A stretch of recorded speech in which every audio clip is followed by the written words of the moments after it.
Nak keluar dah. Nak keluar dah. Lepas. Lepas. Lepas nak jatuh. Ya Allah, nak lagi. Umat mikir cicilan, ngopi-ngopi masih. Umat mikir tagihan, ngopi-ngopi masih. Umat mikir cicilan, ngopi-ngopi masih. Ngopi masih. Hai, Shalom. Selamat datang ke Legacy.tv YouTube channel dan juga Legacy.tv podcast. Nah, dalam episod ini, saya bersama dengan rakan-rakan saya iaitu Dex, Ken dan juga Lovena. Hai, apa khabar semua? Hai. Hai. Hai. So, dalam episod ini kita sebagaimana yang dinyatakan dalam episod yang lepas, kita akan melihat petikan yang sama, tetapi dalam episod yang lepas kita lebih berfokus kepada perwatakan Maria, dan itu perkara yang sangat menarik. Dan kalau kamu belum lagi menonton video ataupun podcast yang lepas, dalam episod yang ke-18 kita melihat kepribadian Maria, saya sarankan kamu dengar. Nah, dalam episod ini kita juga akan melihat petikan yang sama, tetapi kita lebih berfokus kepada kepribadian Yesus Kristus. Dan dalam petikan ini saya melihat dan dalam Dark Down Deep juga kami sudah mengkaji petikan ini dan kami melihat ada 7 perkara yang sangat penting tentang Yesus Kristus. Nah, ini sudah dihuraikan di dalam podcast dan kalau kamu berminat untuk mendalaminya dengan lebih dalam lagi, saya sarankan kamu dengar melalui podcast, melalui caption yang di bawah. Nah, dalam petikan ini, mari saya bacakan dahulu sebelum kita melihatnya satu persatu tentang Yesus Kristus. Mungkin saya bacakan daripada ayat Lukas bab yang pertama, daripada ayat ke-29 hingga ayat ke-37. Hati Maria runsing mendengar kata-kata itu dan dia tertanya-tanya akan maksud salam tersebut. Seterusnya, malaikat itu berkata kepadanya, "Jangan takut, hai Maria, kerana engkau telah diredai Allah. Engkau akan hamil dan melahirkan seorang anak lelaki. Engkau hendaklah menamainya Yesus. Dia akan menjadi mulia dan dia akan digelar anak Allah yang maha tinggi. Tuhan Allah akan mengurniakan takhta Daud, nenek moyangnya itu kepadanya. Dia akan merajai keturunan Yakub selama-lamanya dan kerajaannya berkekalan." Lalu Maria berkata kepada malaikat itu, "Bagaimanakah perkara ini dapat berlaku? Sedangkan aku masih dara?" Malaikat itu menjawab, "Roh Kudus akan turun ke atasmu dan kuasa Allah yang maha tinggi akan menaungimu. Oleh itu, anak suci yang akan dilahirkan akan digelar anak Allah." Ini firman Tuhan. Nah, melalui petikan ini, kita melihat ada 7 perkara tentang Yesus Kristus. Yang pertama ialah kita melihat Yesus sebagai penyelamat. Kedua, kita melihat Yesus sebagai manusia. Dia benar-benar datang sebagai manusia, human being. Ketiga, kita melihat Yesus sebagai the Son of God, anak Allah. Yang keempat, kita melihat Yesus sebagai anak Daud. Dan yang kelima, kita melihat Yesus sebagai Raja segala Raja. Yang keenam, dia dipanggil sebagai anak manusia ataupun the Son of Man. Dan yang ketujuh, dia ialah anak yang suci. Nah, mari kita lihat yang pertama dahulu tentang Yesus Kristus. Dan Yesus ialah penyelamat. Dan ini saya ingin serahkan kepada Lo untuk membawa kita kepada pembincangan yang pertama. Okey, seperti yang kita sudah baca tadi dalam ayat yang ke-31, engkau akan hamil dan melahirkan seorang anak lelaki, engkau hendaklah menamainya Yesus. Okey, di verse yang ke-31 tadi. Jadi kita mula dengan nama Yesus itu sendirilah kan, untuk menyatakan bahwa Yesus adalah penyelamat. Jadi pada waktu itu di mana umat Israel nama bagi mereka, nama kan bagi mereka adalah ada tujuan dia macam itu kan. So mungkin apa misi kehidupan dia ke hadapan dan mungkin adalah nubuatan begitu. Jadi contohlah saya boleh berikan contoh dalam Lukas yang kita belajar di mana tentang Yohanes Baptis. Yohanes nama dia Yahweh is gracious. Lepas tu Zakaria, Yahweh remember macam itu kan. Jadi dan Yesus dan maksud nama Yesus lebih gah lagi di mana Yahweh save macam tu. Maksudnya Tuhan menyelamatkan. Jadi daripada nama dia sendiri kita boleh tahu di mana ada misi dan ada tujuan yang akan Yesus lakukan ke hadapan begitu. Okey? Dan kan dekat Bible kita kan ada footnote kan. Jadi di ayat ini kan dia merujuk kepada Matius 1:21 macam tu.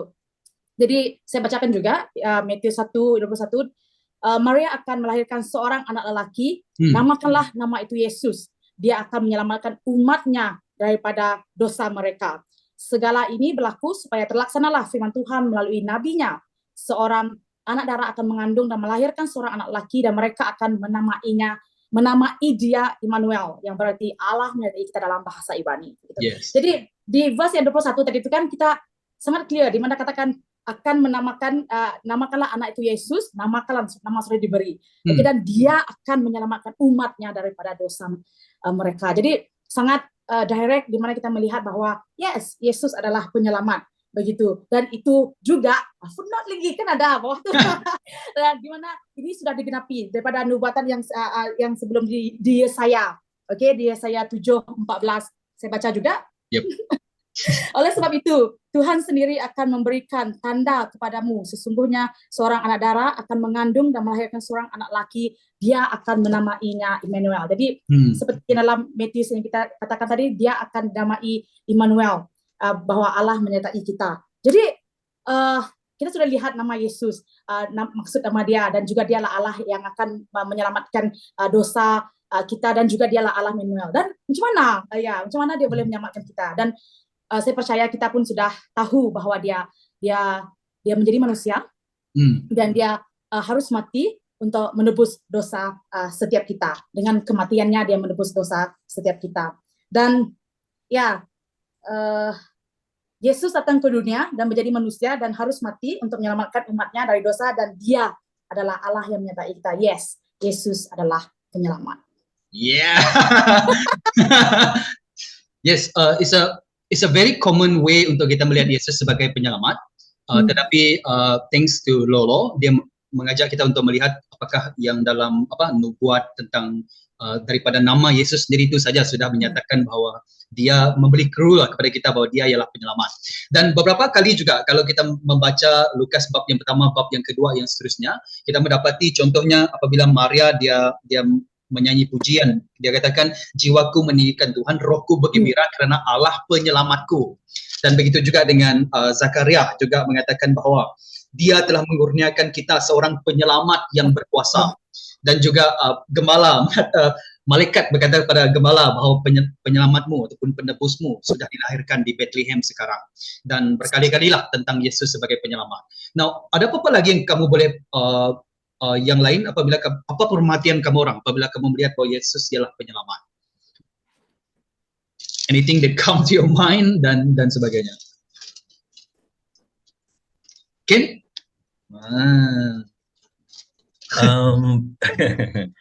Bagi saya, kalau I think this is the most important thing yang kita sebagai seorang Kristen lah, yang kita perlu percaya. The rest of the point yang kita akan discuss is come after yang ini, because this is the main reason di mana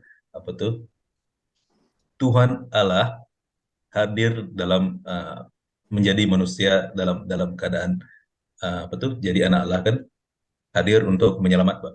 So this is the main reason. Saya percaya ini adalah sepatutnya salah yang pertama kita kenapa kita percaya mengikut Tuhan Yesus lah.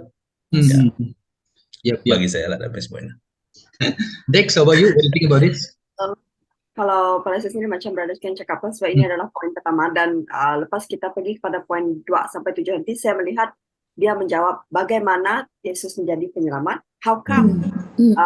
Kenapa? So itu kalau dibincangkan di sini nanti habis pula pergi kepada poin 2. Tapi itulah dia persoalan dia. Kita melihat Yesus sebagai penyelamat itu adalah salah satu perkara yang sangat penting bagi kita sebagai seorang Kristian, dan but we should question ourselves. Then we go to the question 2-7, 2-7 nanti kita akan melihat bagaimana, kenapa, apakah sebab perkara ini terjadi. Yep. Yes, thank you very much for that. Dan kalau kita juga mengatakan bahwa if Jesus is the Savior, dia penyelamat, dan ini juga memberi clue kepada kita tentang kondisi kita, kan, yaitu kita memerlukan penyelamat. Maksudnya kita tidak selamatlah tanpa Yesus Kristus. So it's a good news, at the same time it's also telling us that there is something bad news. Kita memerlukan penyelamat. Dan sebagaimana Dex katakan tadi, the extent of penyelamat ini akan lebih besar lagi apabila kita perhatikan petikan yang seterusnya lah. Yang kedua, kita melihat bahwa Yesus ialah manusia. kita maksudkan manusia sepenuhnya. Can you explain to us, Dex, tentang hal ini? Okay, Profesor Dex. yang saya cakap tadi bagaimana kan. So bila lo cakap penyelamat, lo ada sebut sedikit poin tadi tentang dia menjadi manusia dan mati bagi menyelamatkan kita. So dekat sini kita tengok bagaimana Tuhan Yesus itu sebagai penyelamat. So Yesus dilahirkan menjadi manusia. Kita lihat kembali masa mula-mula saya melihat ayat ini kan, Yesus sepenuhnya manusia dulu sebelum kita mengkaji. Saya pernah terfikir yang dia adalah, kita cakap dia Tuhan, tetapi dia juga manusia. Which one? So, ini adalah satu perkara yang ambil masa yang sangat panjang untuk saya memahami secara pribadi, dan saya melihat, kalau kita lihat kepada Yohanes kan, saya rasa famous yang pertama dia kata, Yohanes yang pertama, verse pertama lagi, pada permulaan sudah wujud firman, dan firman itu bersama Allah, dan firman itu ialah Allah. Yes. Keep pergi verse yang ke-14, dia cakap, firman itu menjadi manusia dan hidup dalam kalangan kita. Setelah melihat kemuliaannya sebagai anak tunggal yang datang daripada Bapa, penuh dengan kasih, kurnia dan kebenaran. So saya melihat yang, sekarang saya melihat satu Yesus ialah setara dengan Allah Bapa. Jadi kita boleh melihat karakter Yesus sepenuhnya Tuhan, dan tapi hari ini kita melihat karakter dia sepenuhnya manusia. Kenapa dia perlu jadi manusia? So that dia boleh mati di kayu salib bagi menyelamatkan kita. Ini adalah, saya melihat ini satu, saya ingat lagi, kalau tidak silap lo pernah inisiatif Tuhan itu sendiri untuk, kalau tidak silap di perbincangan kita di Ibrani, kayak siapa yang mau tengok, yang mau bukti dia boleh lihatlah dari Ibrani episode yang pertama lagi, lo pernah cakap inisiatif Tuhan itu sendiri untuk datang sebagai manusia dan menjadi penyelamat bagi kita. Dan kalau lihat, pergi pada Ibrani 10:5, so itu yang masih fresh diingatan kan, bila dia cakap anak Allah setara dengan Allah Bapa dan Kudus.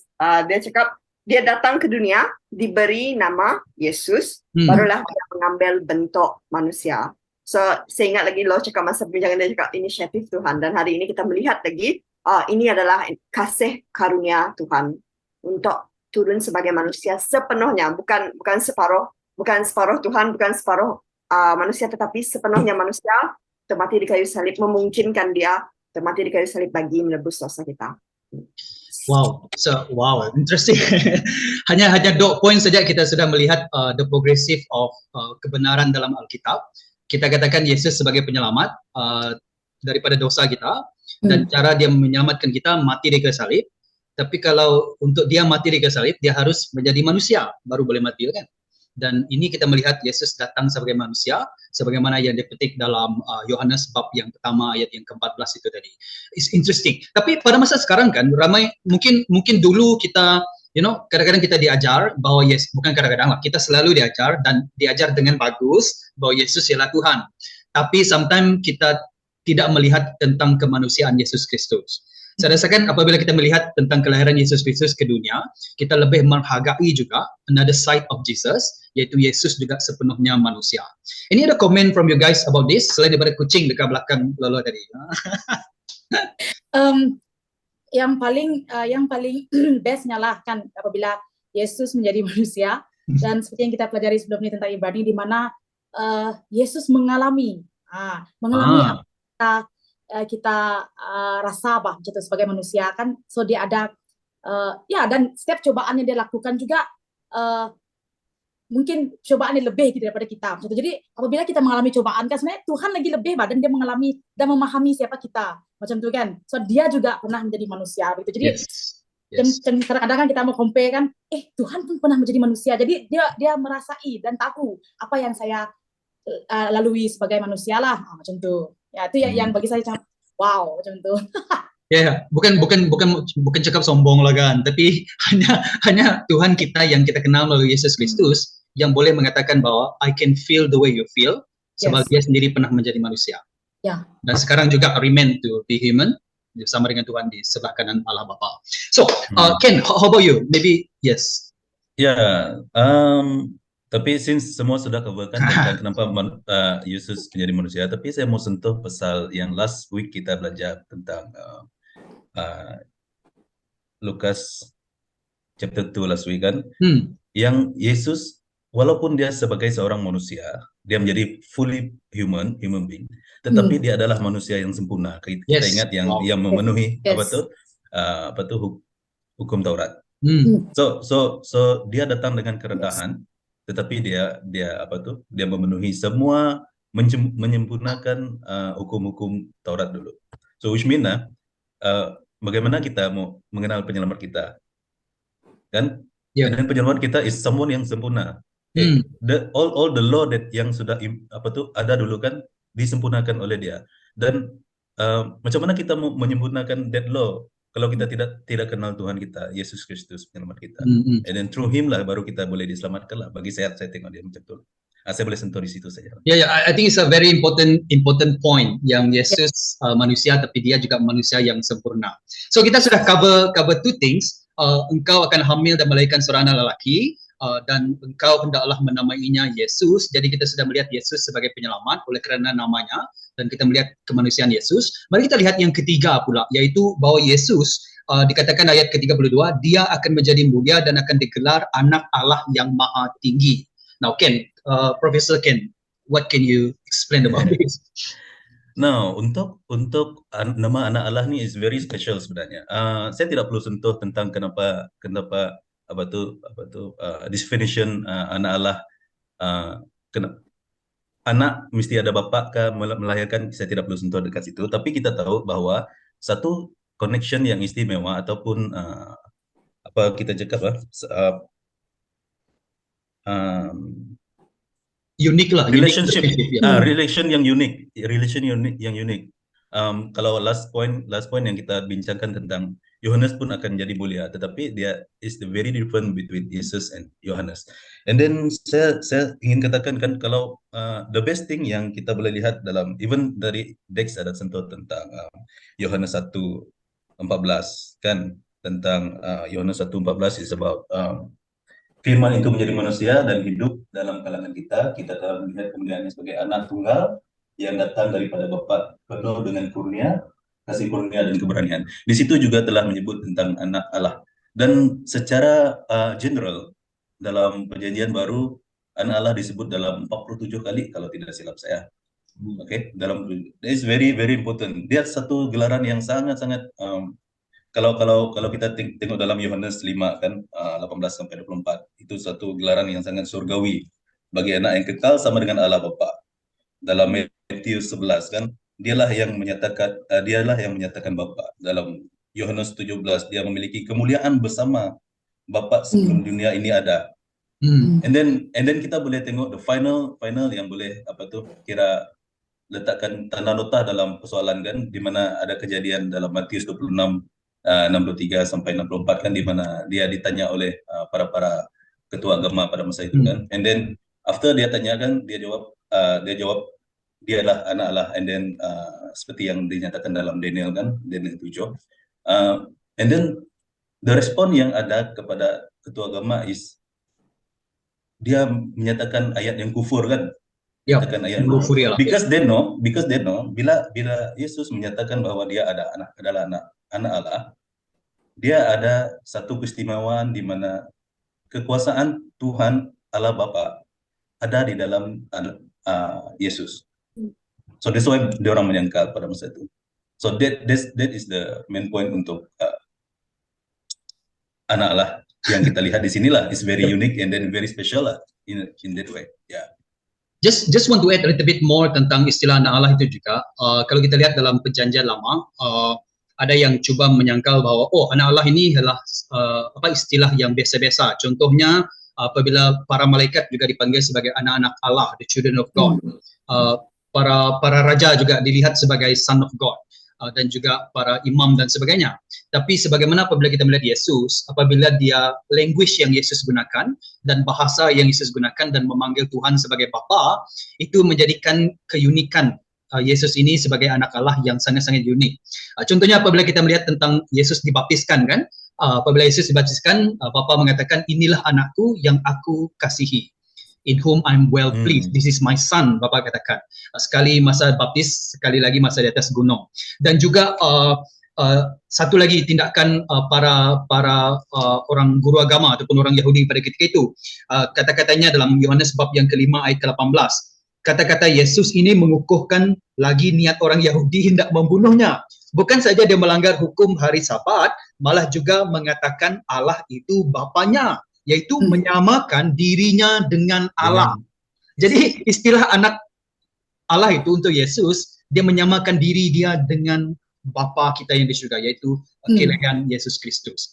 Banyak perkara yang kita boleh bincangkan dekat sini. Ini ada penambahan lagi dengan Dex, dengan Lolo. Maybe some implikasi Yesus sebagai anak Allah.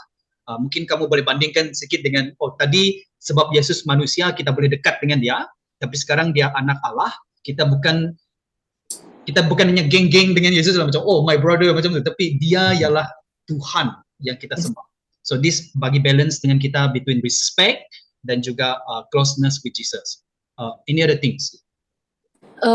Di sini saya melihat Yesus anak Allah bukan saja dia unik, malah saya melihat keintimannya dengan Allah Bapa itu sendiri, di mana Allah Bapa adalah yang maha tinggi dan mempunyai otoritas yang paling tertinggi, dan Yesus dipanggil sebagai anak Allah. Jadi seperti yang Dex katakan tadi, Yesus setara dengan Allah, dan di sini juga saya melihat keilahian Yesus itu sendiri, macam itu. Jadi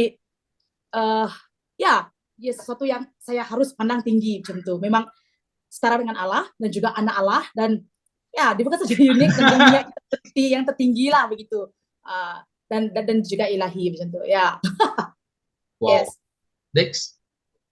Apa yang saya mau sebut tu lo sudah sebut, tetapi sekali lagi juga tadi kita belajar tentang Yesus sebagai manusia kan. Kalau Yesus sebagai manusia itu mungkin boleh buat kita dia manusia aja pun. Dan sekarang kita pertama kita belajar Yesus sebagai penyelamat. Bagaimana dia jadi penyelamat, dia jadi manusia. Terus itu kalau Yesus sudah jadi manusia, kita boleh pandang dia kalau dia dah jadi manusia dah. Tetapi sekarang bila dia disamakan kembali dengan anak Allah, dia melahirkan satu perasaan yang I am close with him, dan this one yang jadi manusia ialah anak Allah, dan dia dekat dengan saya. But at the same time I respect him. Ada satu feeling yang saya sangat dekat dengan benda yang impossible bah. Macam impossible for us to close to God tanpa Yesus menjadi manusia. But when Yesus menjadi manusia dan juga dia adalah anak Allah, that impossible thing become possible lah. Itu yang saya rasa pada saat ini. We call Jesus is my savior, and then we say Jesus is my friend, but at the same time Jesus is my Lord and my God. And semua itu kita boleh nyatakan pada masa yang sama because who Jesus is. Tapi belum habis lagi. Firman ni, Firman sepatutnya tiga contoh saja dah cukup. Tapi Firman dia suka bagi-bagi yang lebih lagi daripada 3. Kemudian dikatakan bahwa Yesus ini ialah anak Daud ataupun keturunan Daud. Bagaimana ini, Lolo? Bagaimana ini Dex? Sorry. Bukan ada benar. Sebab saya terpaku. Kagum dengan Yesus.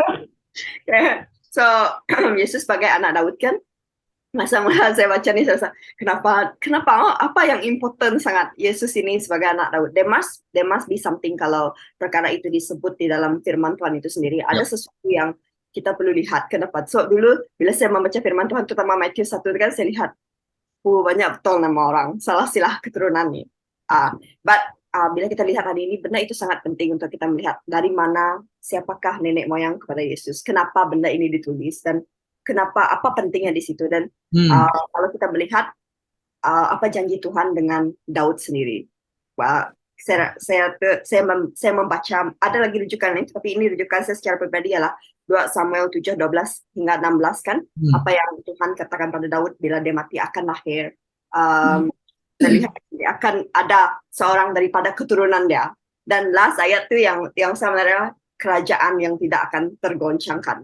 So bila kita lihat di sini kan, Yesus adalah anak Daud. Apa bukti Yesus adalah anak Daud? Boleh refer kepada macam saya cakap tadi Matius pertama, salah silah dia dari sebelah bapa, dan begitu juga dengan Lukas yang ketiga yang akan kita pelajari di hadapan, ada di ujung sekali tu. Ada salah silah dia, jangan tinggalkan itu, baca dan teliti betul-betul. So saya tadi cari siapa punya keturunan. Rupanya itu adalah keturunan daripada belah ibu dia, yaitu Maria. Dan ya ini membuktikan yang Yesus bukan sahaja ditulis sebagai keturunan, tetapi ada bukti yang bukan saja daripada disebut, tetapi bukti daripada kelahiran ataupun lah macam kita, saya dalam nama kita ada nama bapak kita. Jadi secara undang-undang orang tahu oh dia ini anak kepada dia ini. So secara undang-undang kita juga tahu yang Yesus adalah keturunan kepada Daud, dan dari situ memungkinkan Yesus untuk duduk di tahta Daud. But it's not tahta secara duniawi, tapi kita melihat tahta kepada kerajaan yang tidak akan tergoncangkan seperti mana yang telah dinyatakan sebelum ini kan. So saya rasa macam wow. Masa saya sendiri baca dengan poin itu kan, saya sendiri pula ya rasa wow, something yang telah disebut dahulu di perjanjian lama dan sekarang dinyatakan kembali di dalam perjanjian baru tentang Yesus Kristus. Kenapa sangat penting untuk kita tahu dia anak kepada Daud. Rupanya ada perjanjian Tuhan dengan Raja Daud yang akan lahir seorang keturunan. Itu yang buat saya rasa, ini cara dia Yesus menjadi penyelamat, menjadi manusia, lahir daripada keturunan Daud, but at the same time, he remain as anak Allah. I think there's a clue daripada Wahyu bab ke-22 kan? Oh ya, lupa pula sebut. You want to read it? Saya ingat lagi waktu kita Bible study untuk poin yang ini, masa itu saya sendiri rasa, wow, dia bukan sahaja anak, tetapi dia juga tunas kepada Daud. Maksudnya dia adalah bukan sahaja anak, tetapi tunas. Perkataan tunas itu sendiri kan, tunas yang melahirkan Daud itu kan, siapa yang melahirkan, of course, Tuhan kepada Daud.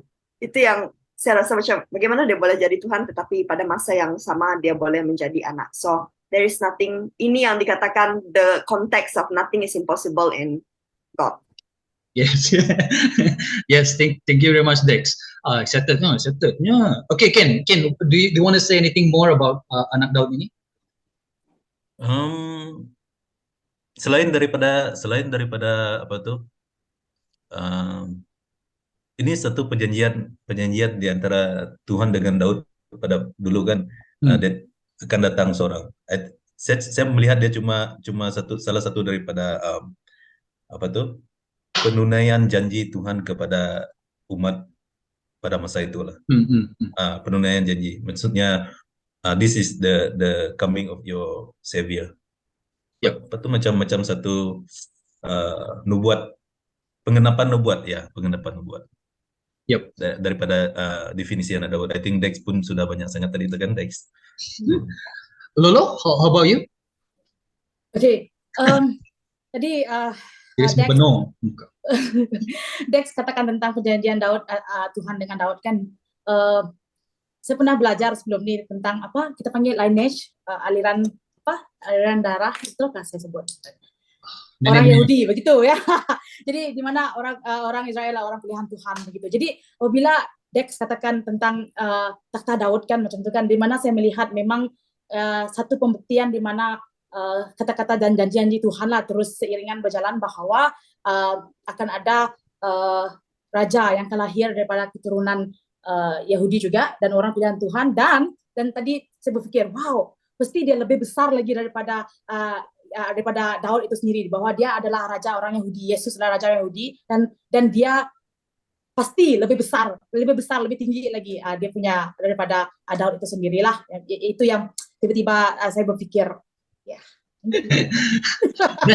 Dan tadi kita juga katakan bahwa Yesus ialah manusia, dan untuk dia menjadi manusia dia harus datang ke dunia kan, dan banyak possibilities, boleh datang ke China, boleh datang ke India, ke USA dan sebagainya, tapi Tuhan memilih untuk datang ke Israel, dan kita harus melihat daripada bangsa mana, dan in more specific kepada bangsa daripada Yahuda, keturunan Yahuda.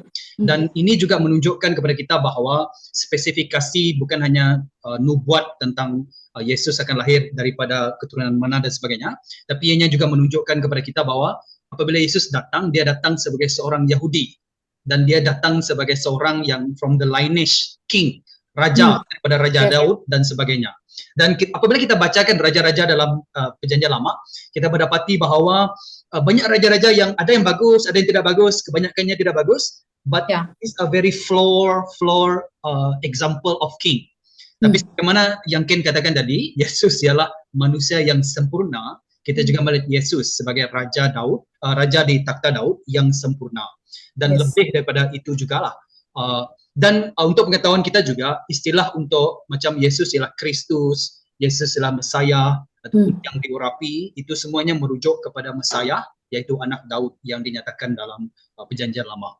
Nah, mari kita teruskan lagi dan dikatakan bahawa dia akan menjadi mulia dan akan digelar anak Allah yang maha tinggi. Tuhan Allah akan mengurniakan takhta Daud, nenek moyangnya itu kepadanya. Dan ayat ke-33, dia akan merajai keturunan Yakub selama-lamanya dan kerajaannya berkekalan.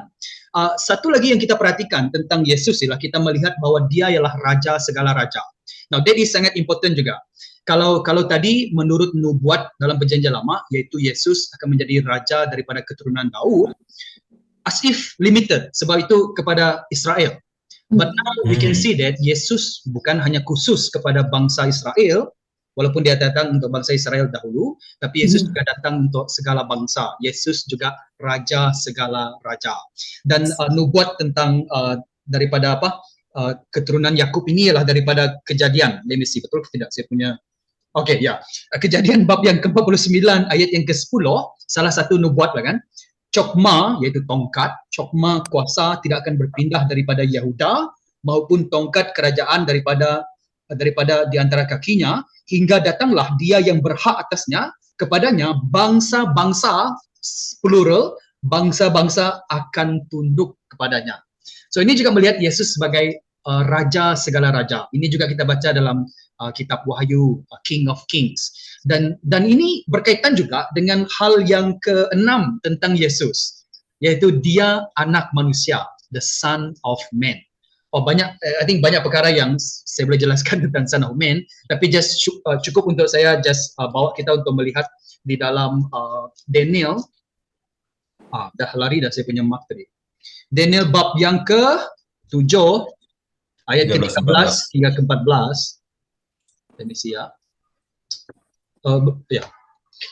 Tampaklah seperti anak manusia, the Son of Man, dan ini bukan anak manusia yang biasa-biasa, bukan calang-calang. Dikatakan tampaklah seorang anak manusia datang dengan awan-awan langit, dia sampai kepada yang abadi dan dibawa kehadiratnya, lalu dikurniakan kepadanya kekuasaan, kemuliaan dan kedaulatan, sehingga semua orang daripada segala suku, bangsa dan bahasa beribadat kepadanya. Kekuasaannya ialah kekuasaan kekal yang tidak akan lenyap, dan sekali lagi, kerajaannya tidak akan binasa.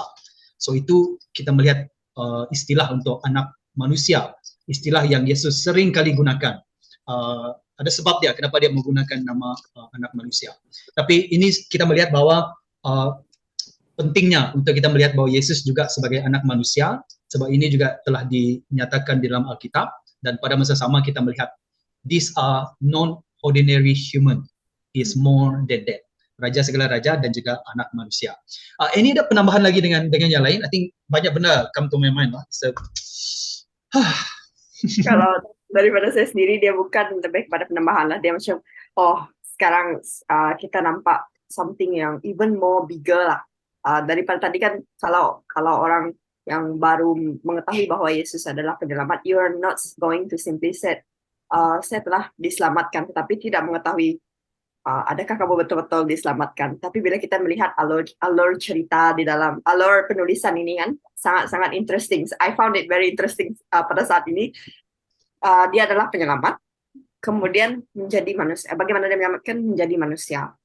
Pas itu kita pergi kepada dia adalah keturunan, dia adalah anak Allah.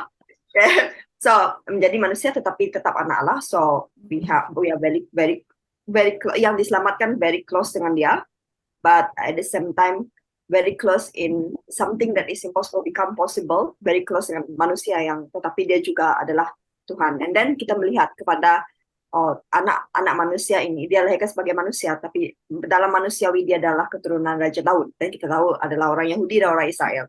Okay. Di sini kalau kita berhenti di sini kita akan anggap dia ini sebenarnya penyelamat kepada orang Israel kan, tetapi kepada poin yang baru berarti saya rasa wow. Dia sekarang adalah bukan sahaja penyelamat kepada kepada orang Israel, tetapi dia juga duduk di atas tahta Raja Daud untuk menjadi raja kepada segala raja, untuk menjadi raja bagi segala bangsa. Dan saya melihat sekarang I am confident that Tuhan Yesus datang untuk menyelamatkan saya juga. Saya diselamatkan oleh Tuhan. Wah, saya rasa wow, penulisan yang sangat wah. Kalau ini hanya ditulis daripada pemikiran kita sebagai di dalam manusia kan, it is impossible. Dan saya ingat lagi Brother cakap waktu kita belajar Ibrani kan, bila kita tidak tahu siapa penulisnya, saya yakin ini ditulis oleh Roh Kudus, dan kita dapat melihat pada saat ini yang kalau manusia yang menulis ini adalah satu tulisan yang macam sangat mustahil lah, tetapi because of that Holy Spirit, wow. Segala lidah akan mengaku, segala lutut akan bertelut mengaku bahwa Yesus ialah Tuhan. Wow. Ken, Lolo? Oke. Saya dulu lah lalu kan. Lupa kita ada satu lagi poin. Oke. Teruskan, bro. Teruskan. Oke. Bila saya lihat kan dia cakap dalam verse ini dia katakan dia akan merajai keturunan Yakub selama-lamanya dan kerajaannya akan kekekalan lah. Dan dia macam bias mula-mula saya bacakan this which mean dia raja ke segala raja cuma khas untuk Israel. Kalau kita lihat kan keturunan Yakub, daripada Yakub lahir 12 suku Israel. And then dalam suku Israel itu kalau kita tengok dalam raja-raja muncul berbagai raja-raja. Banyak raja-raja di sebelah ada dua tempat kan macam tu. And then kita boleh tengok macam yang Richard cakap tadi kan, di mana kerajaan pada masa itu yang dipimpin oleh raja-raja ni kan. Kalau raja tu tidak menyembah bahala, and then the whole kerajaan become tidak bagus. And then ada juga part di mana raja itu bagus, tapi the masa ataupun period pemerintahan tidak panjang macam tu. And then dia bertukar in the sense of period time dengan pemerintah, di mana dia boleh bertukar. Tapi kalau kita lihat kan dalam sini kan dia yang kerajaan yang telah dijanjikan kepada kita adalah kekal dan selama-lamanya, adil, penuh kasih dan kebenaran, sempurna. Seperti yang saya cakap tadi kan tentang pengenapan hukum Taurat tadi kan. So this is sepatutnya yang kita raja yang sepatutnya kita sembah lah bagi saya kan, yang kekal selamanya kan. That is what we wanted bah. Tapi saya ingin tambah satu lagi lah. Kalau dalam Timotius 1 Timotius 1 12 sampai 17 ini surat daripada Paulus kepada Timotius pada masa itu kan, yang dia nyatakan the first sentence kan dalam Timotius pertama itu 12-17 dia menyatakan, saya seorang berdosa, tetapi saya digunakan Tuhan untuk untuk menyatakan kerendahan ataupun kesabarannya yang tak terhingga kalau kita tengok dalam dia punya itu kan. Then yang paling best dia nyatakan bahwa penghormatan dan kemuliaan selama-lamanya kepada raja segala zaman. Okay? Kalau raja segala raja raja segala raja Antara semua raja lah. ada semua raja lah. But bila kita cakap raja segala zaman is included, macam yang Daniel cakap tadi kan tu kan, macam bila saya baca Daniel kan, tiba-tiba macam yang mimpi Daniel tu kan bukan khas untuk Israel saja apa, segala suku bangsa dia cakap. And then wow, so which mean raja segala zaman, raja segala raja, memang it's cover all the raja yang kita pernah lihat dalam raja-raja itulah. And then the other part of the world yang raja lah macam maksud saya kan. Nah, itu. Thank you, Ken. It's not just about King of Kings, but throughout times, yaitu time length or period. Kalau ini ada penambahan, or maybe we should go kepada yang terakhir.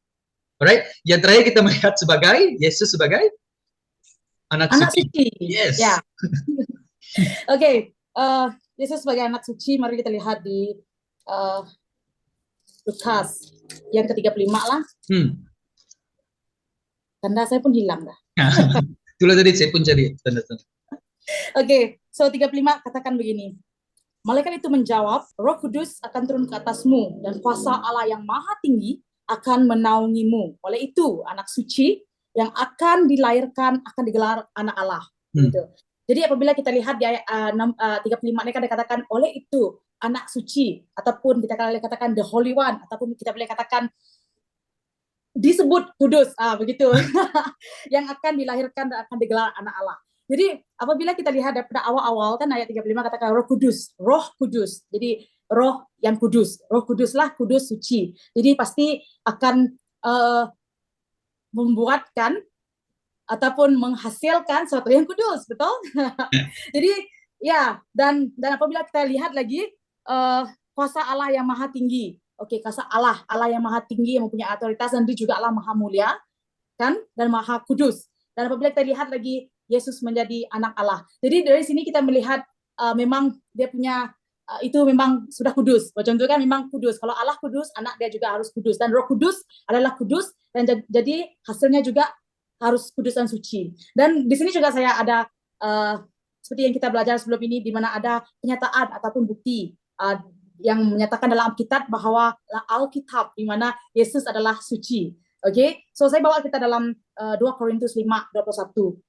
So katakan begini, Allah menjadikan dia yang tidak mengenal dosa menjadi penanggung dosa untuk kita, supaya dalam dia kita diperbenar oleh Allah. Oke, jadi kita melihat di sana di mana Allah menjadikan dia yang tidak mengenal dosa. Jadi tidak mengenal dosa maksudnya dia suci. Oke, next. Kita pergi lagi di Ibrani.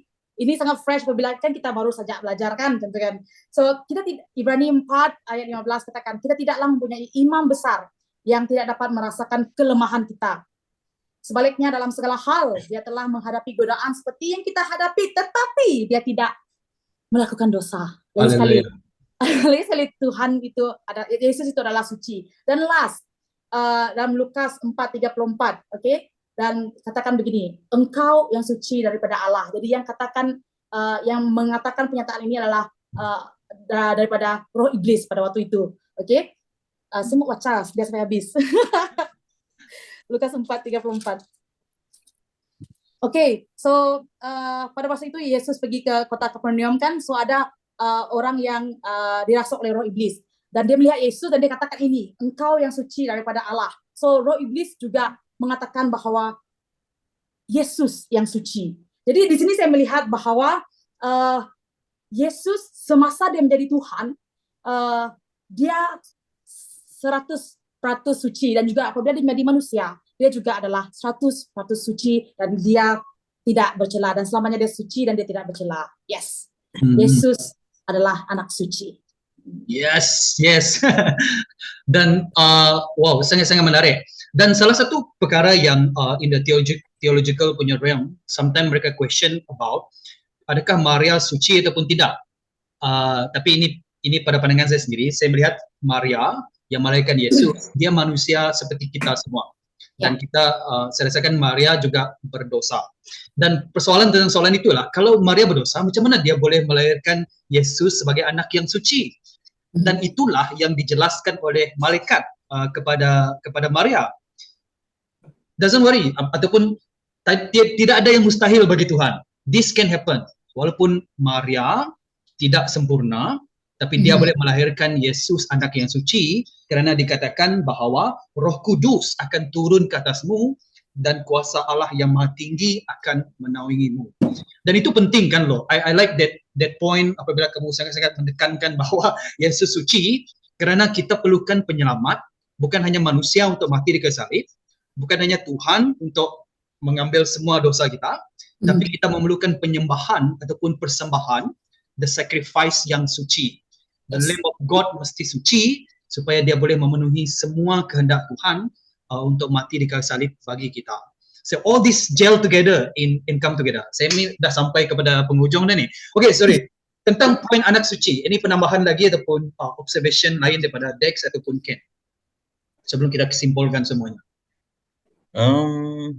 Ya, untuk anak suci is very interesting bila lo tadi mention tentang bila iblis kan yang apa tuh yang dirasuki oleh roh iblis tadi itu kan, apabila dia melihat Yesus Kristus anak Allah yang suci kan tadi lo boleh kan, and then bila saya lihat kan anak Allah, that iblis recognize Jesus as anak Allah yang suci, anak Allah. Dia kata begitu nggak? Ataupun iblis itu engkau yang suci suci daripada Allah. Yes, engkau yang suci daripada Allah. Engkau yang suci daripada Allah. Oh, oke. Hmm. Saya tersalah dengan tadi.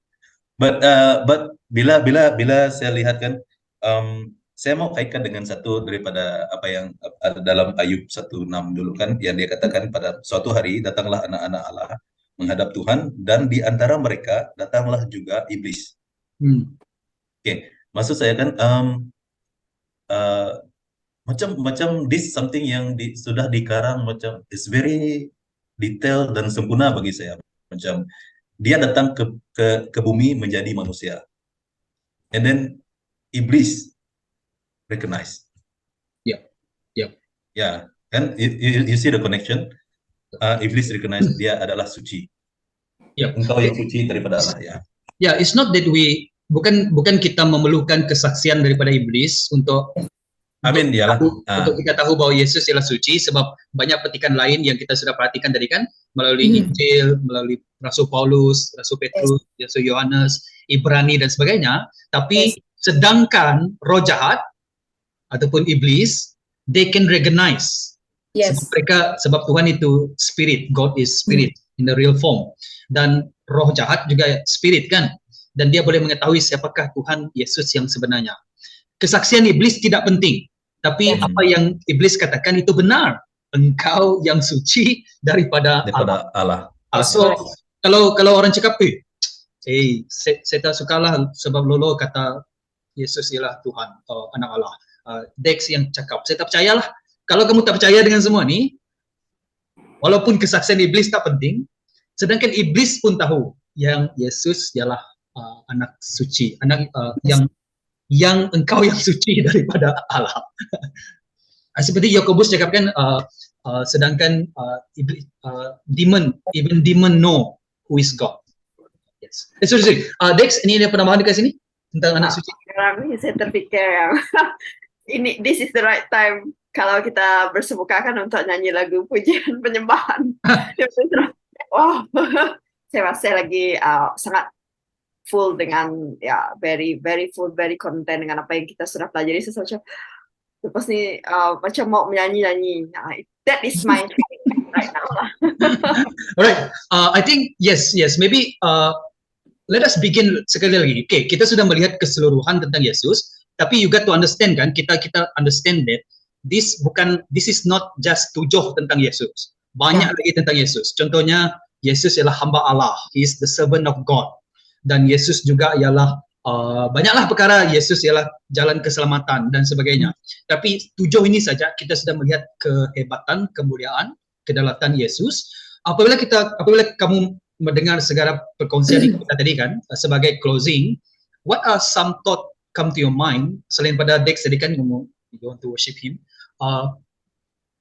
What are some thoughts that come to your mind? Kamu melihat ketujuh hal ini. Yesus penyelamat, Yesus benar-benar manusia, anak Allah, anak Daud, Kristus, Mesaya, Raja segala raja, anak manusia, the Son of Man, anak yang suci. What comes to your mind? Lolo? Okay, Oke, apa yang saya pikirkan dari tadi, di mana saya teringat tentang Tuhan alam semesta, macam tu Pak. Jadi di sini apabila kita pelajari, kita discuss tentang ketujuh ini kan, jadi saling berkait begitu. Jadi daripada otoritas tertinggi, daripada Yesus menjadi manusia dan juga menjadi raja, daripada takhta Daud dan raja segala raja, dan dia juga anak manusia dan juga suci. Jadi semua itu macam satu dalam satu circle semua, dan di cover semua. Jadi ya, saya memuji Tuhan, dan karena Tuhan itu alam semesta dan dia saling berkait. Dan apa yang paling yang paling refleks saya pada hari ini, di mana apabila saya menyelidiki apa yang kita belajar ini kan, di mana iman saya diperkukuhkan lagi tentang keyakinan iman percaya saya kepada Yesus lah, di mana saya mengenal Tuhan. Oh macam ni, okay. Apabila saya buat homework kan, dan saya dah, macam ni, ya betul. Karena kadang-kadang saya dahulunya kalau saya membaca firman macam ada keraguan, betulkah? Tapi apabila saya lakukan lagi, saya baca lagi di sini, oh betul, ini yang menambahkan apabila saya pelajari satu persatu tadi kan tentang 7 hal, maksudnya banyak dan 7 hal setakat ini kan, di mana ada terus meyakinkan saya dan menambahkan keyakinan iman saya tentang Tuhan begitu. Jadi thank you untuk semua. Thank you Lolo. Ken, how about you? Bagi saya seperti yang first saya cakap tadi kan, the first thing chapter pertama daripada semua chapter bagi saya adalah tentang penyelamat tadi lah. That is our main reason lah, our main reason. Siapa penyelamat kita ini? Amin siapa yang berani sangat cakap, you kau penyelamat saya, siapa kau nih mau jadi penyelamat saya, Pak? And then this is the point yang kita kenal dia. Dia adalah manusia, sepenuhnya manusia datang. Tuhan menjadi manusia untuk menebus dosa kita, dia mengenal kita jadi manusia. Dia anak Allah. Dari authority apa yang dia ada. Dia adalah anak Allah. Allah yang kita kenal dari zaman berzaman, daripada first page of the book until the end page of the book. And then this, macam maksud saya tadi kan, the main point yang saya lihat adalah dia adalah penyelamat kita. And then this poin-poin yang lain adalah menyokong bahwa he is the true penyelamat yang sepatutnya kita ikutlah, follow lah. And then dia adalah raja segala raja. Bila kita diselamatkan, kita diselamatkan kemana? Yes. So to kerajaan surga, kerajaan Tuhan, kerajaan Yesus. Sebab dia adalah raja segala raja, seperti yang kita lihat tadi kan. Dia tidak seperti raja-raja yang kita pernah belajar dalam Alkitab. Dalam Alkitab kan banyak raja-raja yang seperti yang kita cakap tadi lah. Ada raja yang baik, kerajaan baik. Ada raja yang buruk, kerajaan buruk. Ada raja yang baik, tapi period pemerintahan ini baik, pendek. Pemerintahan buruk, panjang. Something like that. So ini yang mengukuhkan bahwa this is our journey lah dengan penyelamat kita. Itu saja daripada saya. Yes, saya rasakan banyak kan yang yes. Come to our Bible study, join kami Bible study, Dark Dawn Deep, setiap hari Rabu pada jam 7:30 petang. Tiba-tiba saya selit promotion dekat sana. Dex, how about you, Dex? Wah, bila sebenarnya sangat banyak thoughts dekat dalam fikiran. Bila there is too much to bagi tahu kan, but again, saya sangat amazed dengan firman Tuhan ini sendiri pada saat ini, di mana dia, walaupun kita berada di perjanjian baru, dia membuatkan saya untuk terus juga menghargai apa yang ada di perjanjian lama itu. Kalau sebelum ini bila membaca perjanjian lama, saya rasa macam what is this thing trying to tell me? Itu yang saya, this is just a history lah. Saya melihat itu pada suatu masa dahulu, dan tapi bila hari ini bagaimana saya melihat the amazing of the word itself kan, how the words macam lo cakap connected dengan each other with different yang menulis dia adalah different timeline yang berbeza, tetapi dia menceritakan tentang Tuhan Yesus, dan ikut belajar sangat banyak. Hari ini kita belajar 7 saja, ada lagi beratus 7 saja sudah rasa macam saya mampu lagi tak saya mau letak di dalam pikiran saya, dan saya rasa macam again benar ini mengajar saya untuk terus menjadi seorang Christian yang to humble myself, dan sebab kadang-kadang kita rasa macam ada I am a Christian, saya diselamatkan oleh Tuhan Yesus ya, but tetapi hari ini dia sekali lagi mengajar saya untuk humble myself down. There is a lot more yang saya tidak tahu. Even these little things pun sudah buat saya rasa macam full. How about more things about Yesus yang kita akan lihat over and over again. Dan saya suka bila Brother Ken cakap, Yesus adalah Raja sepanjang zaman. This is the proof. Yes. Right. As for me, apabila kita melihat daripada Lukas bab yang pertama dengan bab yang kedua, kita melihat pekerjaan Roh Kudus. Dan saya melihat betapa pentingnya Roh Kudus yang membawa ramai orang untuk memperhatikan tentang siapakah Yesus Kristus itu. Dan apabila kita senaraikan at least 7 saja, malah kita sudah melihat banyak lagi yang sebelum ini dan juga yang akan datang tentang Yesus Kristus. This is too awesome for us to understand. Dan juga kadang-kadang kita tertanya-tanya, kita baca Alkitab yang sama kan? Sebab apabila saya baca, I really believe dan I percaya, kenapa ada orang yang tak ada perasaan dan sebagainya. Still do not believe in Jesus, but one thing that come to my mind ialah sebagaimana pekerjaan Roh Kudus itu ianya juga membuka mata kita untuk melihat kebenaran tentang Yesus Kristus.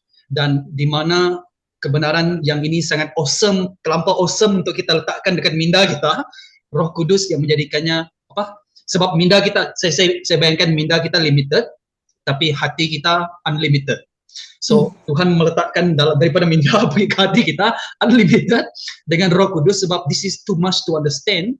Tetapi dengan pekerjaan Roh Kudus, we can see more and we can worship Jesus of who He is. Dan juga saya mendoakan supaya kamu juga, mungkin kalau kamu belum lagi mengenal Yesus sebagai Tuhan dan juga Juru Selamat, I suggest that kamu baca balik Injil Lukas dan baca keseluruhannya dan berdoa. Kalau Yesus benar, nyatakan diri Yesus di dalam firman ini. Cabar Tuhan dan minta supaya Roh Kudus membuka mata rohani kamu untuk melihat kebenaran tentang Yesus Kristus. Come to Him, He's too awesome.